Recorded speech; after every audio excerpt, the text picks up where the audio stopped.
Tomorrowland Transit Authority Metroliner nonstop, now departing Rocket Tower Plaza Station for a round-trip Super Skyway tour.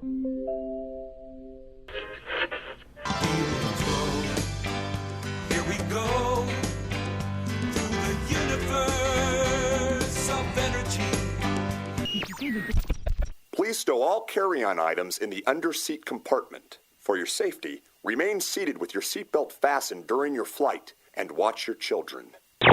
For your own safety and the safety of other drivers, please do not bump the car ahead of you or stop your car in the middle of the track. And now, the Magic Kingdom proudly presents, in a million points of musical light, the magical worlds of WDW Radio, your information station.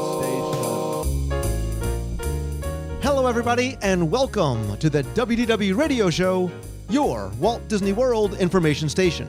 I am your host, Lou Mangello, and this is show number 324 for the week of May 19th, 2013.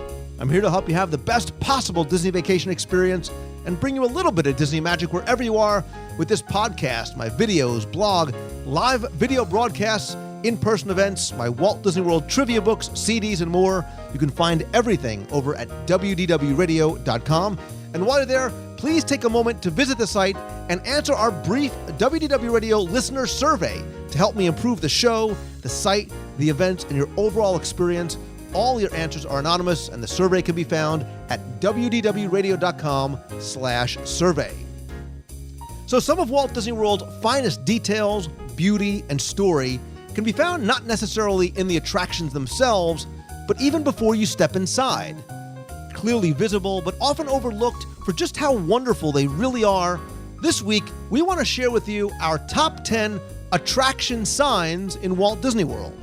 From the stories they tell to the amazing artwork, typography, and design, we share why we love each in their own right and ask you to share your favorites as well.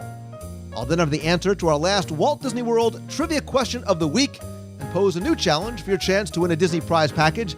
Then stay tuned for some announcements, including information about our WDW Radio On the Road meet in Toronto, Canada in June. And then I'll play some more of your voicemails at the end of the show. So sit back, relax, and enjoy this week's episode of the WDW Radio Show.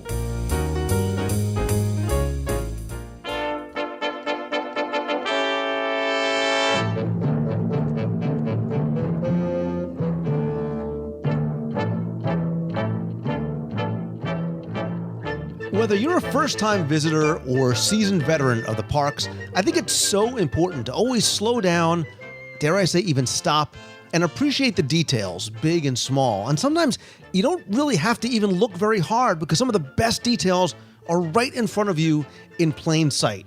And I think many of those details and some of the beautiful marquees and things that we see throughout the parks are literally unsigned works of art created by unnamed, incredibly talented Imagineers and designers. And they tell a story, they create atmosphere, maybe even heighten your senses. And from the imagery to even subtle things like deliberate font choices, they're all very carefully crafted and created. And some are beautiful, some mysterious, some are spectacular. And I think they help draw you into an attraction, much like the castle draws you into the Magic Kingdom. And so this week, we're going to take a look at our top 10, and then some, attraction signs in Walt Disney World. And when I say top 10, all signs point to, you see what I did there, Tim Foster from Celebrations Magazine and GuideToTheMagic.com. That hurt. That was the worst segue ever. That was... So it's a bad sign of things to come. This is, and as always, Tim, you and I, we don't talk about things ahead of time. I normally toss out a few ideas for top 10s for you, and this is the one that you sort of grabbed onto. Maybe because you thought it was going to be a softball, and you ended up finding out that it wasn't. Piece of cake. But when I said it, did something click for you and go, oh, attraction signs? Yeah, because one comes right to mind, and there's one that I love. Or what was it about this sort of top 10 topic that you gravitated towards? Well, you know what it was? I kind of been thinking about this as a subject to talk or write about for a while, being a graphic designer by birth and trade and genetics and all that. By birth? Sure, why not? So I always thought it'd be neat to look at, the signs and the fonts and all that. And I hadn't thought of going like the font geek route, but I thought that'd be a little too how do I say, too esoteric. That's not the right word. Nerdy? Nerdy, that's the right word. So I broadened it out a little bit, and of course, like anytime you throw out an idea that I think is a softball, and I go down to instantly jot down 20 ideas so I can rip them off, I get stumped at the first one and go, boy, this is a lot harder than I thought it was. So good. That's good, and it's interesting because I have a feeling, in typical Tim Foster fashion, there will be one, if not more than many, go with me here's. Yeah. This was one for me that when I came up with the idea, one instantly came to mind, right? It probably because of the attraction itself, but it really sort of embodied all those things that I'm sort of elaborate on that I think make a really good attraction sign, right? I talked about the imagery to the fonts, to the color palettes, whatever it may be. And then I stumbled, right? I was sort of thinking, I was virtually touring the parks in my mind. And then once I started going, I had like 17 because it was all different things about it. And I love the fact that you're a font geek, by the way, because I'm a total font nerd as well, too. My daughter's worse, and we're just glad. Well, there may be, but I'm not aware of it. If the font Papyrus is anywhere in Walt Disney World, my daughter and I will have a screaming fit and tear it down. And well, you know me and how talented I am in the Adobe Photoshop suite of products. Yeah. So. Oh, I'm sorry. That's your logo font on your new website design. It's Papyrus. I'm changing everything from. Right, from Florida to Papyrus. So, all right. I'm so the fact that I'm going first, so I can steal whatever one you were gushing to talk. There's about. only one that I think I would be disappointed if you stole, and I won't be disappointed. I will give you a virtual hug, and we will embrace it together. Yeah. Are we ready to go then? We're ready to go. You ladies first. That's very wow. Okay. Now, I warned you before we started this conversation, I was going to cheat right out of the gate. And I am cheating. I'm doing a twofer. Oy. And I'm shameless. I'm just saying it out front. I'm throwing two into this one. My first 1/2 are the tandem Haunted Mansion / Tower of Terror. Wait a minute. You can't. Did I do it? Did I take it? You can't lump two disassociated attractions together. Well, was one of them the one you're talking about? Tower is on my list. Tower was number 2 on my list. So All right, well, I don't talk about that too much. I'll leave that for you. Well, But you know I'll what? talk about Start it. with the mansion, and then we'll talk about the Tower Terror together. Take back on it. Well, I'll talk about it, but I'll mention why I tie them in together. All right. Well, first of all, the Haunted Mansion is. This was the hard part about this list was as I was going through and looking at all the attraction signs, they're all fantastic. It's really hard to pick any that really stand out, or more to the point, hard to knock any out of contention because they're all fantastic. But the Haunted Mansion, everything about the Haunted Mansion is classic. The attraction itself, the effects, the music, the voices. Everything just screams classic Disney, including the attraction sign that's out front. It's so iconic in itself. I dare say you could take the H or the M in isolation and show it to any Disney fan. They'll instantly know where it came from. That's how distinctive it is. And that's from a type geek point of view, that's one of the very cool things that I love about Disney, the Imagineers, and the designers is that they don't they don't settle for, like some of us do, the font out of the can and just slap it on there. These are, you can tell these are intricately designed, hand designed from scratch to stand on its own and evoke as much of the appeal of the attractions they can. And there's so much to this sign, just the words of the Haunted Mansion itself, obviously, but the gargoyle at the top, the skull at the bottom, the serpents wrapping around. I mentioned the Tower of Terror, and I'll kind of leave the sign alone, even though I think it's my favorite nighttime sign. But I'll let you fill in those blanks. But one of the other signs, and this is where I was kind of stretching the definition of a sign here. In both cases, the waiting time sign is actually what I first thought of when I thought of the Haunted Mansion and, by extension, the Tower of Terror. And I only thought of it because most people probably know this, but I still think this is the coolest thing ever when I see it. When the attraction time or the wait time is low, like 5-10 minutes or so. Most times, not all the time, but most times, you'll notice that the wait time says 13 minutes on either attraction. So I'm very much with you on the Haunted Mansion. As you were talking, I was looking up to the wall right next to my desk and looking at my full-size replica of the Haunted Mansion plaque. So it is one of the first things that came to mind, but I almost felt it was almost sort of a cop-out, right? I didn't want to sort of go with something so simple. I copped out. Of course you copped out. You copped out and you cheated on the very first one.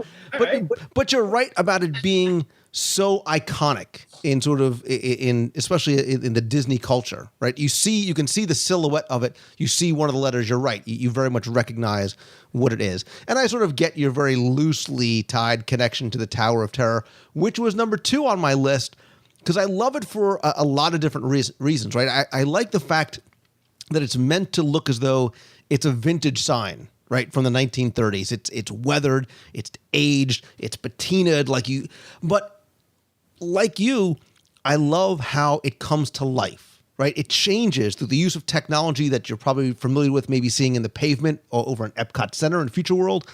And like the attraction, the sign itself has a beautiful mix of theming and technology, and it's a different experience at night when you see it sort of light up the way that it does. So Tower Terror, like you, is one of, maybe not my all-time favorite, nighttime sign as well, too. Well, it's fun. That's the only part of the Tower of Terror I'm really familiar with anyway. Yeah. So, yeah. And you love the chicken exit sign. That's your favorite. Yeah, but I felt that was a cop-out. Top 10 chicken exit signs that Tim Foster. So I'm tempted to give you my number 1 first because I don't want you to steal it because you're a thief. I know. And I'm probably gonna go wow when you go. So you know what? I'm going completely out of order and going my number 1 first. This is the one for me that is the embodiment of a beautiful attraction sign, right? Until you mention another one, go, oh yeah, I like that one better. For me, the first thing that came to my mind was Peter Pan's Flight. Not even on my list. Congratulations. Excellent. I knew you were going to say of course. And maybe, look, it's one of, if not my favorite attraction in all of Walt Disney World. I sort of thought about it initially as sort of like the marquee at a movie theater, right? But what it does is it tells the story instantaneously of Peter Pan in that iconic imagery, right? Everybody knows simply by the visuals exactly what that story is about and the adventure you are going to undertake, right? You can fly, according to the song, you will fly in this attraction because you see the characters out there flying around Big Ben. Hey kids, Big Ben, Parliament. I love the Old English font, right? And what I really like about this sign, Tim, is the depth and the dimension, right? Everything is in 3D, right? They're not sort of flat, two-dimensional characters. And depending on the time of day that you go, how the sun actually hits that sign creates beautiful shadows. And if you're a photographer, way much more talented than I am, I think you could really appreciate how different that sign looks throughout the day because it is in 3 dimensions like that. And, when you look at it, Tim, it's one of those things like you can almost hear the music from the film scene, from that You Can Fly music, not just because it's coming out from the queue as well, too, but you can almost sort of hear it as soon as you look at that sign. And I think that very much is a great sense of imagery and storytelling. How can I not agree with you? It's fantastic. And I'm not surprised at all you went there. And I'm happy I didn't steal it from you. Thank you. And everything else after this is gravy, so I'm good. And you know what else is cool in the Peter Pan's Flight? Peter Pan's Flight. Peter Pan? Attraction too. Assuming it's still there, who knows what they're doing to Fantasyland? The Fast Pass sign. That goes along with it, with the crocodile there. That's very cool. Do you know? Here's your trivia question of the week. Do you know what was there? Do you know the Fast Pass location of Peter Pan's flight? Do you know what was there way, way, way back before it was Fast Pass? A bathroom. No. A funnel cake stand. No. The chicken exit. For Peter Pan's flight? What goes our way up there?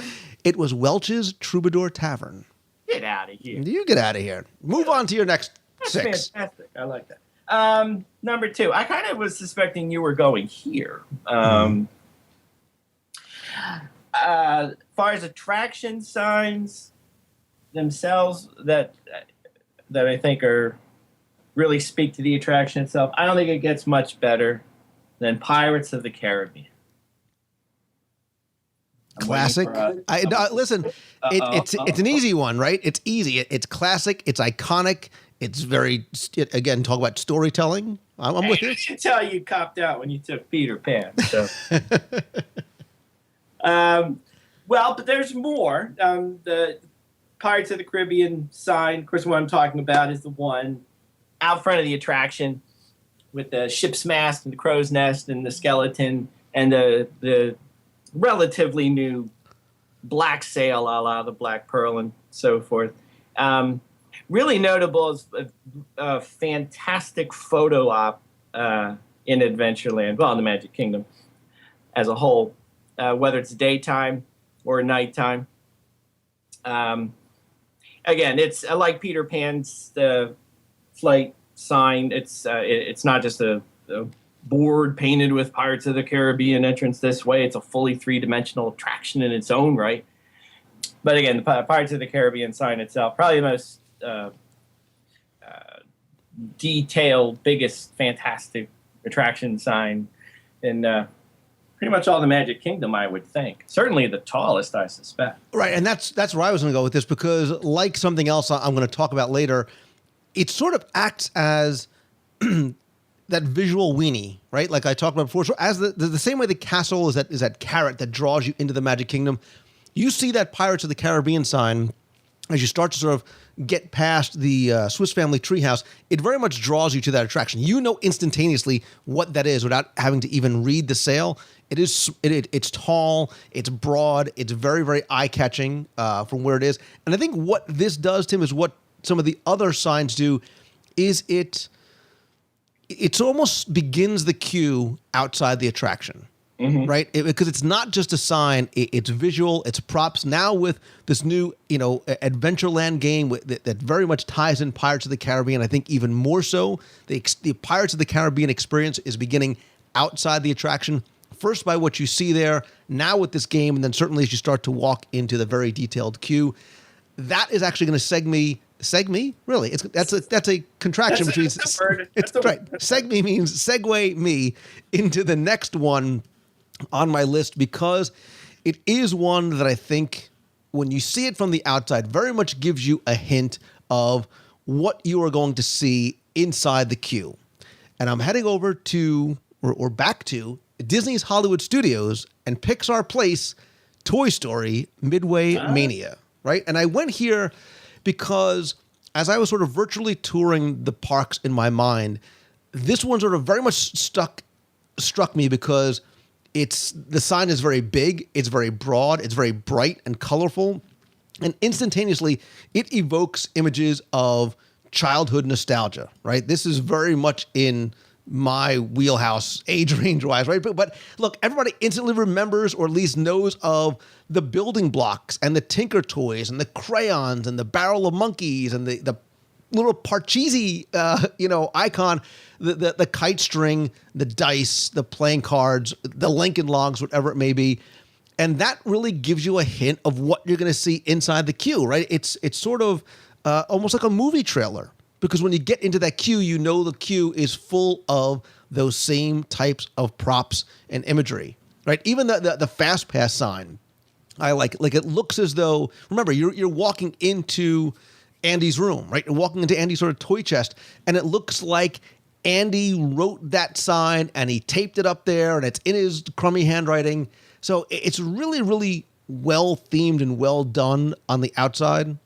Certainly very visually appealing, and it sort of sets the stage for, as you walk through that portal, you are shrunk down into that size of a toy that I think sometimes people might overlook. So Toy Story Midway Mania, another one of my very favorite attraction signs.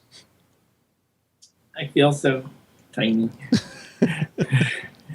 I agree. Hey, speaking of places to go have fun, I'm gonna pick for my next one. I'm gonna go back to the Magic Kingdom. I can't get away from Adventureland and Frontierland here, and I'm taking a little different approach with this one. I'm taking the raft over to Tom Sawyer Island, and I'm talking about this sign. There's actually many signs throughout Tom Sawyer Island, and it's not so much that they're big and colorful and lit up and three-dimensional and et cetera, which they're not, but they're just so well integrated into that area, and everything you see as you walk around Tom Sawyer Island just reinforces the idea of the land and the time that you've been transported to,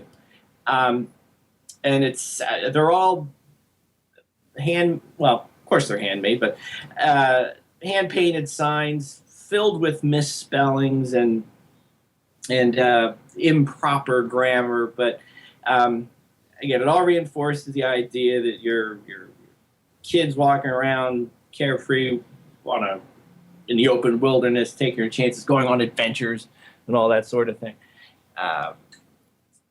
One of my favorite signs there is for the Barrel Bridge, because I really sympathize with this.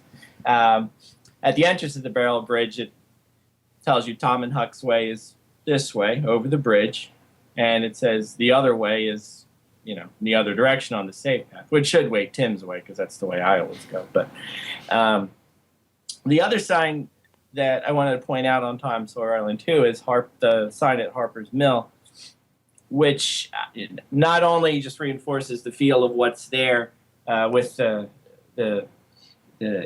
interesting grammar, where it says this here deserted grist mill was WUZ, named after my friend Joe Harper's old man. If you choose to go inside, please don't scare the birds. And I think that's, if people are familiar with where the origination of the name Harper's Mill, of course, it's a reference to the very, very old Disney animated short, The Old Mill, which was the first film to use the multiplane camera, and had a scene that had a bird that was in her nest that was on a gear socket, and this whole drama. So actually, it's not just the sign that's sitting there just for giggles. It's actually a tribute to old, very important piece of Disney history, which if you get it, it's great and you see how it ties in. But even if you don't get it, it's just a cool sign that's a lot of fun and just goes with the idea of having a carefree adventure in a place where nobody can find you. I just still won't go in the cave. I love the fact that you put this. I don't care that you stole one that was very high on my list, because I love this one. You didn't scream, though. I didn't scream like a girl, but because I want to hear what you said. Because when I thought of the Tom Sawyer sign, the first thing I thought of was the map, right? Mm-hmm. The sign is, by name, an explorer map, right? So you're going on an adventure, right? You set the course, you set the destination. Again, it's weathered, it's aged, it's ripped and cracked and crinkled, and it looks like it has been sitting out there for 100 years. The coloring, it's beautifully detailed. I love the font, right? That clearly sort of that calligraphy style, hand-drawn font. I think it's a beautiful sign that certainly obviously gives you very much an indication of what sort of adventure is ahead. And sort of, I like the idea. You look at the sign here, and then you just go and explore on your own without worrying about having to look down at that map ever again. Yeah. Except you for avoiding the cave. So, scared. I'm going over to Epcot Center. And in terms of thinking about grand signage and signage that I think is even more beautiful at night, see if we're going to the same place. I'm wondering where you're going. I have a couple in Epcot Center, but I'm going to Mission Space. Oh, That's all right. Good job. Join me along with Mission Space. Well, not on the scary part. Right. You are definitely a green team kind of guy. Again, this is one of those things that you see from a very far distance, right? You can see it all the way through the breezeway by Interventions. You can see that red planet, right? That red planet that, again, little bit of useless trivia, that before they decided on the color of that, Imagineers went through about 100 different shades of red that they mocked up before they chose that one that they felt was most indicative, going to be most visually appealing. But as you get closer and you get past and you see that red planet, you see the globe, right? You see that spaceship that's being launched and orbiting Earth past that spinning globe. At night, I think it's beautifully lit. Again, you talk about lighting being an art form, not just the globe and the lighting of the spheres themselves, but just the attraction itself. It is very, very beautiful at night. And again, sort of speaking to the photographers that I'm sure love going out there, I'm sure they agree. The use of color and the use of lighting makes, I think, Mission Space probably my favorite one at night. I agree. I think from a photo opportunity too, I would dare say it's probably the most dramatic sign that's in Walt Disney World. No matter where you are, I'm staring at a picture I took, and boy, that's an award-winning photo. but it's all in the design and you can't give yourself an award; it doesn't count. Okay. But it just speaks to, it's not just the signs, that whole entrance promenade with all the sweeping curves and shapes. And it's no matter where you stand, whether you're looking at it or taking a picture. It's, I think it's one of those dramatic attractions that is in all of Walt Disney World, which I try to enjoy as I'm not closing my eyes screaming as you drag me into the orange team side. Right. And you look, you see that globe, you see the Earth outside, you see that spaceship, you know exactly what is going on. You get this immediate sense of space flight and space travel. You know what that attraction is about as you begin to approach it. And you see that ship flying around, and you go, well, that's going pretty fast, isn't it? Yes, that is. And so were you. And when they say go for launch, that was the worst Gary Sinise impression ever. Who? That was a really bad. You did? It was so bad I didn't even know it was Gary Sinise. All right, move on before. All right, we're in next to last territory here, right? You haven't seen my list. Go ahead. Well, officially. We're in last territory here. All right, I'm throwing this. This is my go with me one. Oh, here we go. I guess it's not go with me. This one's short and stupid and silly and listen. stuff. Just say it with conviction, man. Stick to your guns. Well, no, I like it, but I'm sure it was, if you had to list them, it was probably number 257 on your list of cool signs. But for the one this is the first one actually came to mind was after the Haunted Mansion, was in the Imagination Pavilion. And I'm not talking about the sign out front, although I think that's very cool and clever and neat looking and ties in really well with all the signs that you see throughout the queue. But I'm talking about the sign for ImageWorks as you exit the attraction itself. This is one of those things that people pass by without giving it a second thought all the time. And I see it happen. And I ride this ride so much because I love Figment, and it's the first ride I come to when I enter the park, and I'm lazy. So and it's the only attraction at Epcot that you're not scared of. Oh, except for the train thing. That scares me. But that screaming you heard when the train, that wasn't the sound effects. That was me. But the ImageWorks sign is, it's just a clever piece of design in its own right. But I love the fact that there is a hidden, if you're not aware, there is a hidden Mickey on by the M in ImageWorks. And every time I'm with people, no matter who it is, when I walk by, it's right in a perfect spot. You can take your hand and go 1, 2, 3, and pop out the hidden Mickey. And everyone goes, "Wow!" And it's really cool, not just because they found a hidden Mickey, but that I'm able to point this sign out that most people don't pay a second thought to as they walk out of the Imagination Pavilion, especially those who don't even spend much time in ImageWorks at all and just make a beeline to go out to hit Captain EO or go to the next ride. So, again, it's one of my little things I like to point out to people. But I do recommend if you come out of the Imagination Pavilion or the attraction itself, do take some time and look around in the ImageWorks. Don't just send your silly postcard to your friend and leave. There's actually a lot of cool stuff in there to explore and look at and discover, starting with the sign that you see right as you get off. That's my silly, stupid little one. That's it's not, I don't like to use the word stupid that often. I don't use stupid that often. This may be appropriate time. No, I think it's a great sign, right? I think aesthetically it's a beautiful sign, right? There's a lot to it. There's a lot of there's a lot of depth to it. A lot of thought, and it makes me giggle. It makes me happy. Right. It wasn't something I thought of because it's really sort of at the end of an attraction leading up to a post show. But that's fine. You get that one. I stretched it. You stretch it, but that's what you do. That's why we love you. I do. For the last two of these are in no particular order because I love each of them like a child. Right. You love each of them individually. Maybe one more than the other, but you never really want to admit it. So these are, I'm kidding, of course.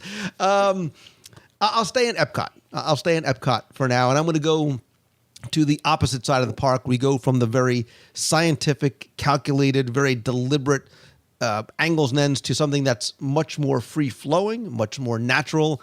And I'm bringing you with me to the seas with Nemo and friends, right? This is another sign that really helps draw you in. And what I like about this one is it is a multi-sensory experience. It is not just what you see, right?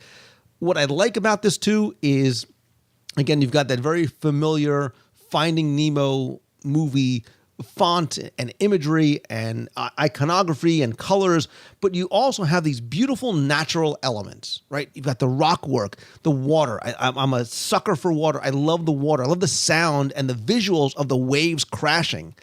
It also has audio animatronics built into the sign, right? You've got the seagulls. You've got the audio of the mine. It is a true multisensory experience. It is a sign that is a photo opportunity, right? Because of that. So it has a lot going for it and to it, from the technology to the natural to the iconography. Really, really like Seas with Nemo and Friends. I love it. It's one of those places too, and I think PhilharMagic's my other favorite one. Not sign-wise, but totally or somewhat unrelated to this. The Mine. It's one of those places where Disney somehow compelled everyone who passes by to open their mouth and speak. As you walk by the attraction, it's not just the seagull saying it, but it seems like everybody stops in front of it and for some reason feels they have to go, mine, which is funny. And in PhilharMagic, everybody has to say, "That's Tinkerbell," when Tinkerbell goes on the screen, because we don't know who that is, apparently. So, speaking of photo ops, though, one of my favorite things, photo ops in Epcot is actually right there. And if you're patient enough, it's not just the sign itself, but if you position yourself just right and you wait, you catch the Seas with Nemo and Friends sign, Spaceship Earth in the background, and the monorail gliding right through. And if the planets align correctly, you also get it with a crash and a spray of water. Crash and a spray of water, yes. So, beautiful time. All right, for my last one, this actually I think is more of a go with me here than my last one was as I think about it. Can you stretch it any farther? This is going to be the test. I don't think this is a stretch. It depends on my loose definition of signage. And I am staying in Epcot. I kind of thought you might be going this way, but I'm not even getting too far in the park yet. I'm stopping right under the golf ball. and talking about Spaceship Earth, and where I'm stretching this, and I say this because this is one of my favorite places to be, and the imagery I'm about to talk about just screams Epcot and Disney to me and makes me weep. I'm not talking about the sign itself so much for Spaceship Earth, which is nice, but it's compared to other signs you might find around the Walt Disney World, it's not the most grandest or spectacular sign you might see. But where I'm stretching this to is as you enter the building proper is the mural that's sitting outside. Now I can count that as a sign, right? In my loose definition, The judges are still deliberating on this one. Keep going. Keep burying yourself. All right, I'm going to keep burying myself because that mural is at first, as everyone knows, it's absolutely spectacular. It's a wonderful piece of art. I think it truly evokes the feeling of Spaceship Earth, Future World, and Epcot as a whole. And if it's a shame that you're walking into the building at the time. If there's nobody there and you can afford to spend a few seconds to stop and look at it, that would be great. But usually you're walking past it and don't have time to really appreciate the detail, which is a great time to take a picture and examine it later. But if you looked at the mural, you'd see it's how intricately detailed it is and how much is crammed in there and how much of the experience you're about to undertake in Spaceship Earth is portrayed in this painting. And it's like a lot of the other attraction signs you said. It's kind of like a preview to what's coming up and sets the stage for things you're going to see. You have the cavemen drawing on the cave walls with the Egyptians. You have the Phoenicians who invented. Did they invent? Phoenicians. They did not invent the alphabet, but no, they invented purple. I just found that out. The Phoenicians invented purple.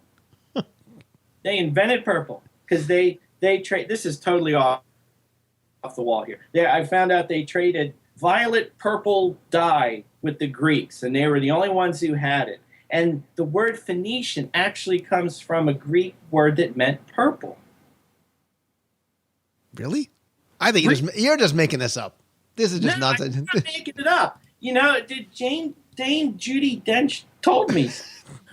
She also told you to thank them for. And they didn't. Whatever. By the way. Whatever. But in any event, it's not the sign proper for Spaceship Earth, but I think just like the sign for Haunted Mansion, the sign for Pirates of the Caribbean, and some of the other ones we talked about, this image in the entrance as you go in just captures the feeling and the experience that you experience in the iconic snowball, golf ball, snow globe that is the centerpiece. Yeah, everybody's really happy that you're calling it the golf ball. So it's interesting that 3 of your 5 attraction signs were pretty much stretches. Did you not have enough to choose from? Were there not enough attraction signs to choose from? Well, that's what I ran into. They're all so cool. Well, the deeper we dig into the mind of Tim Foster, you still have to do your last one. There's scary, a big, huge one neither one of us had talked about, and I didn't purposely talk about it because I'm wondering if you're going to. There's a lot of huge ones, I do have. I'll knock one off. I have 2 that I'll mention as an honorable mention. I'm done. So you got I'll just relax. This is not going to be a long honorable mention. But here's my last one, and I'm bringing it around. I'm circling the wagons back to the Magic Kingdom, bringing it full circle, going back to classic opening day Walt Disney World attraction sign. Iconic, memorable, fun, beautiful, dimensional, and it's not. I'll stretch it like you because I think the sign is. It's sort of where the sign is placed and the facade upon which it's placed is very important in terms of storytelling. And my final official sign is for the Country Bear Jamboree. Whoa! Yes. Whoa. You knocked me off my chair with that. Listen, it's really? It's a Country Bear Jamboree. Why? Right? You said I stretch. Right, this is not a well. Listen, this is not a stretch. You look at the sign. First thing that your eye goes to you have the three singing bears, right? You've got Big Al there. Instantly, it's everybody knows Big Al, right? Disney fans, we know Big Al. It catches your eye. I think the sign is, I think I love like the maroon lettering of the sign. It very much is evocative of that time and place in Frontierland. But what it does is it is framed by the facade of the of this trapper's cabin, right? You see Ursus J. Bear there. You see that it's Grizzly Hall, the year 1898. It sets the story in terms of where it's located in Frontierland, sort of this meeting place of the people from the east moving west and those people from the west moving east. They meet here in 1898 at Grizzly Hall. If you look closely, and you should look much more closely on that second level of the facade, you see not just the deer antlers, but ironically enough, you see bear pelts hanging in a outside the hall of the grizzly bears. I think it is, it's one of those signs that is perfectly well themed. It's ideal for the location. It sets a time and place. So Country Bear Jamboree. Wow. Old school, baby. Going old school. Wow. You get a wow for that one. See, you want to wow them. You gotta listen. You gotta go a little wow in there. That is amazing. The one I was thinking of, it might have been disqualified by our definition of what we were doing here. Because one thing as I was going through signs I liked, I know we call this top 10 attraction signs. Yes. And as we know, there are many other signs that aren't on attractions, whether they be on restaurants, resorts, and other places to go in Walt Disney World, which is a shame. And maybe that's another one. If the people speak and they like this segment, we can do it again for other we can do it for other signs around the parks. People are we'll never touch this subject again, probably. The other thing I thought of, but yeah, it's maybe not an attraction sign, but would you put the welcome to Walt Disney World archway in this mix? I would not. I would not. That's why, that's why I didn't put it on. Right. What would Lou do? Right. What would Lou do? So I didn't do it. I because it's the marquee, right? It's the. But I would not put it because it's not an attraction. I did try and really limit this to attraction signs. But hey, Splash Mountain, I throw it out there. The Splash Mountain should definitely be on there. It was on and off the list multiple times.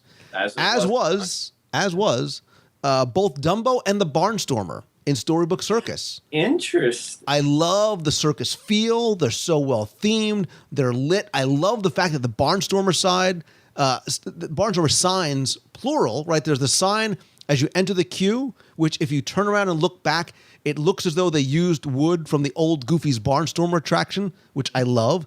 Here's your next trivia question, Tim Foster. Yes. On the Barnstormer, which I think you were actually brave enough and tall enough to ride. I've ridden twice in a row. Nice.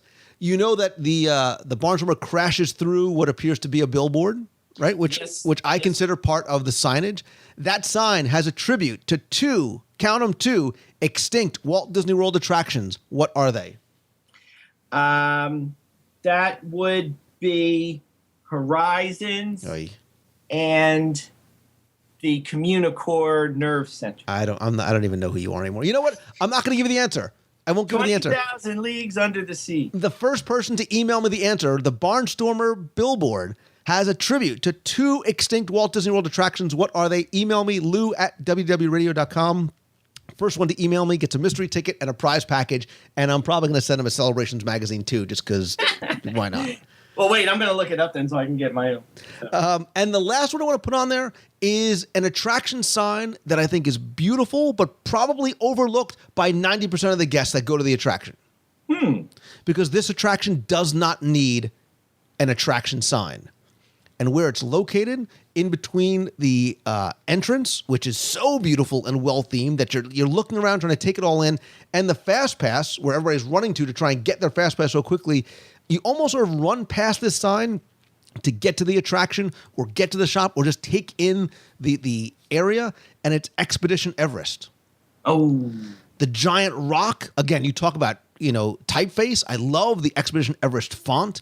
the prayer flags. The rock is sort of it looks as though people had, sort of taken that red paint to ward off the Yeti. There's the warning signs and the bills stuck on there too.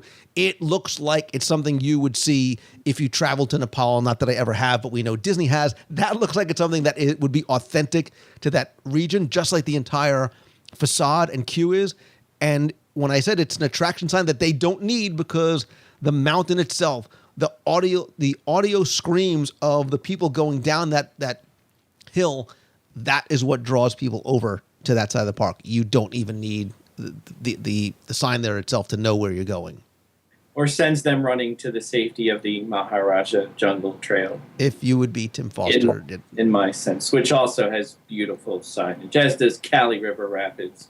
And there's a lot of signage throughout Animal Kingdom that is not specific to an attraction that I had to leave off, unfortunately, but is very beautiful, right? Very, very well themed as well, too. So maybe we'll many shop signs. I had a shop sign on my list as a just in case, but I did too. I had Magic Kingdom. I had Magic Kingdom shops on my list that I had to take off. We'll hold them back. All right, but I think the important thing to take away from this, other than the use of Tim's liberal use of the definition of an attraction sign, is I want to vote on who stretched it the most.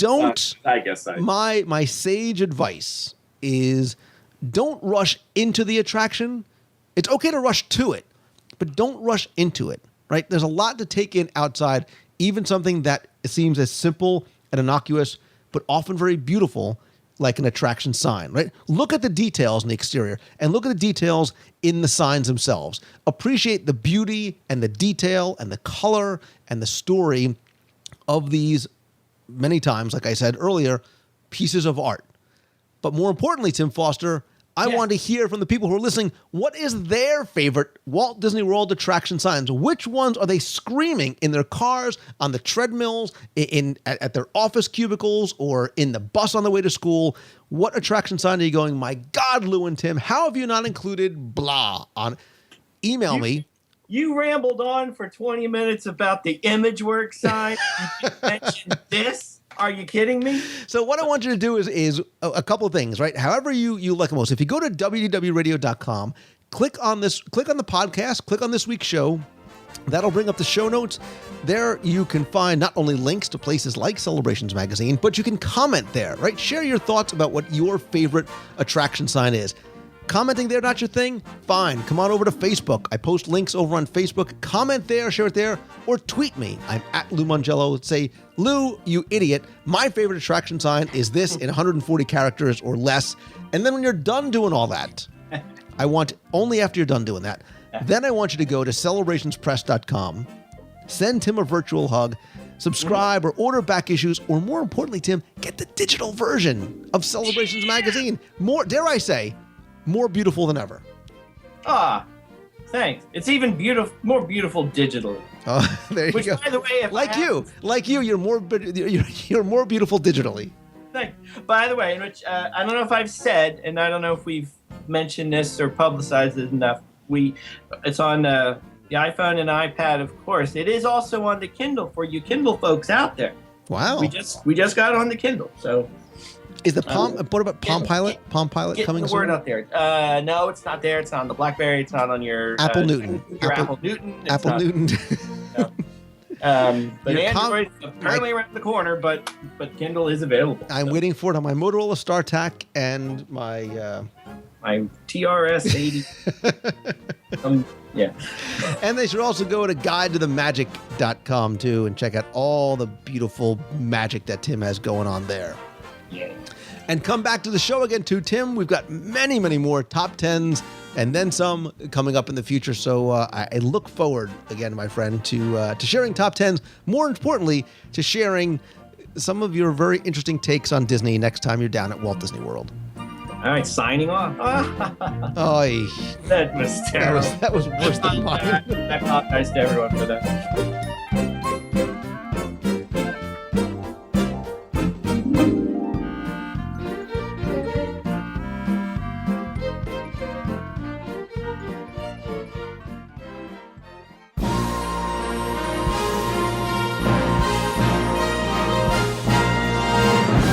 It's time for our Walt Disney World Trivia Question of the Week, where I ask you to test your knowledge of Walt Disney World history or trivia, see how well you pay attention to the details in what you see, maybe even in what you hear, and you can enter to win a Disney prize package. Before we get to this week's question, let's go back, review last week's, and select our winner. So last week, I took the concept of seeing how well you listen in the parks even further. The week before, I played an individual song, asked you to identify where in the world you may have heard that. But last week, we did something a little bit different, because one of the parts of the show that I really enjoy putting together most is the beginning, collecting and getting creative, and then mixing together all the different audio clips at the top of the show. So your challenge last week was to simply identify each of the clips I played at the top of the show in order for your chance to win. Here they are once again. Welcome to the International Space Training Center.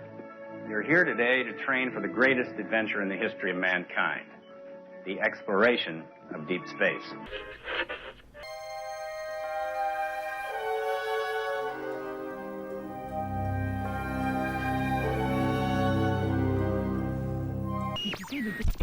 Hey, Maestro, what's with the music?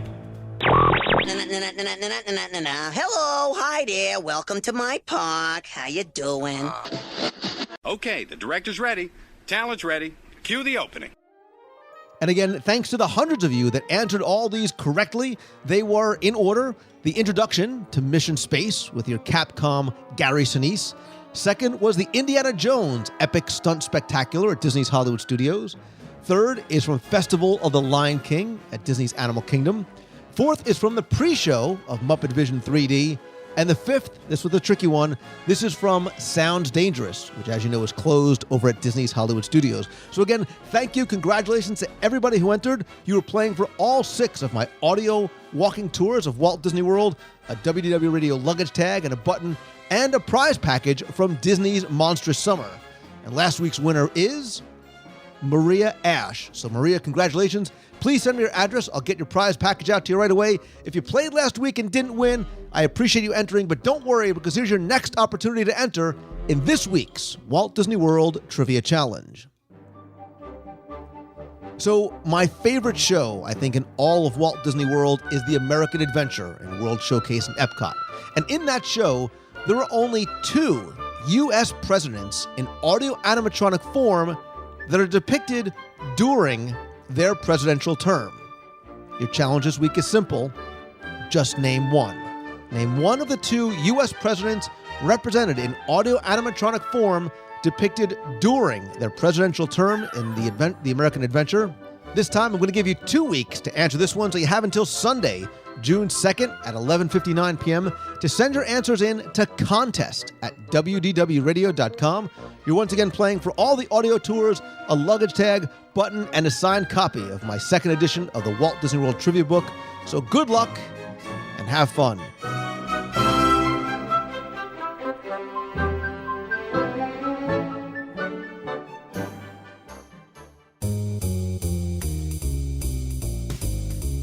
That's going to do it for this week's show. Thanks again for taking the time and tuning in this and every week. In addition to the audio podcast, which you can subscribe to on iTunes or listen to directly from the website over at WDWRadio.com, be sure and tune in every Wednesday night at 7:30 p.m. Eastern for WDW Radio Live, where you can be part of the live video broadcast and interactive chat as we discuss this week's Walt Disney World news. While you're on the site, be sure and check out our multiple daily blog posts of a lot of great guest contributors. We also have photo galleries, contests, our fun, family-friendly discussion forums, new videos, and lots more. Also, don't forget to sign up for our free email newsletter for exclusive content, contests, discounts, and more. Also, there you can download the free new WDW Radio app for your iPhone, iPad, or Android device.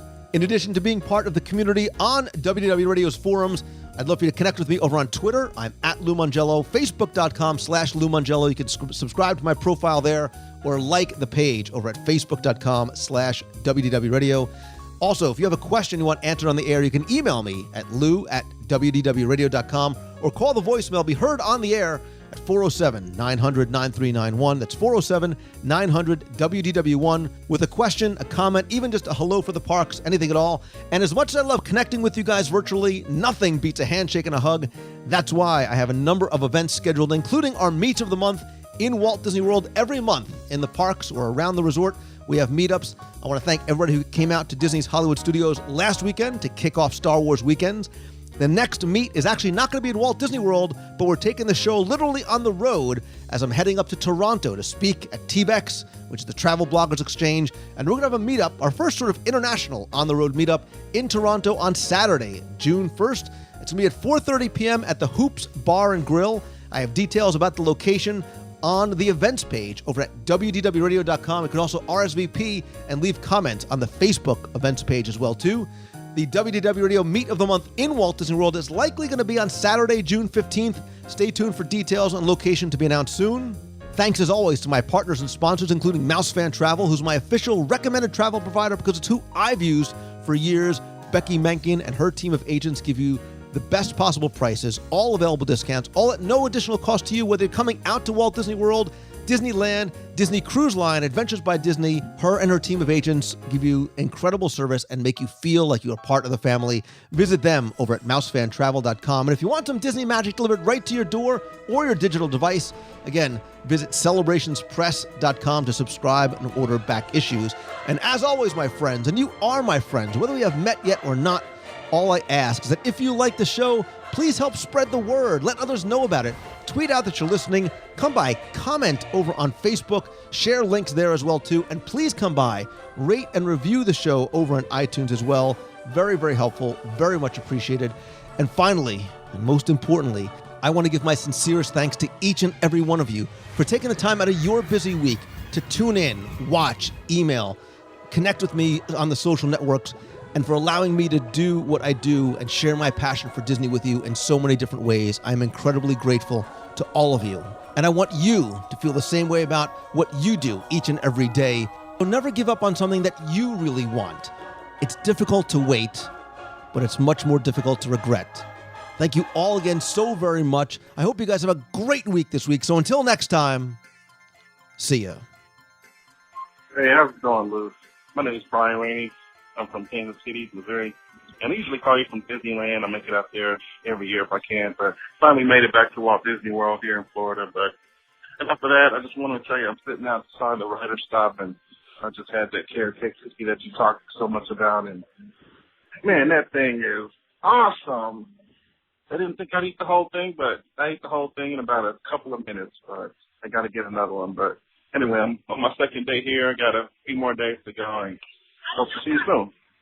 Hi there, Lou. This is Andrea Lammers Cottage calling from up in southern Alberta in Lethbridge. I just got a chance to listen to your newscast from April 3rd. I know it's a bit back, but you were talking about Victoria and Albert and the awards that it just received and its recognition, and you just wanted us to call in and mention if we'd had any fantastic experiences with Victoria and Albert. I'm lucky enough to have been there twice.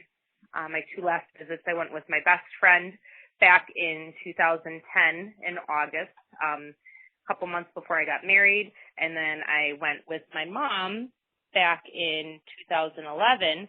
We went together just as a mother-daughter dinner. And I have to say, the thing that we really all loved, both of those different occasions, was that we weren't the traditional couple, husband and wife, boyfriend and girlfriend that were there, but they still treated us just as wonderful as they would have if we were an older couple together on a date. It was great. The food was fantastic. It's the best meal I've ever had in my life. And I mean, I wish I had the money and the time to always go to it every time that we went back to Disney, but it'll be something that hopefully sometime down the road my husband and I will be able to go to. It's a great place to go for a special occasion. The food was outstanding. They accommodated any type of diet needs or food specifications that we needed to make sure we're taken care of. So it's just another one place that's just also fantastic. Every place at Disney World is fantastic, but that place is second to none. So really enjoy your show. Thanks, and keep it up. You've got a friend.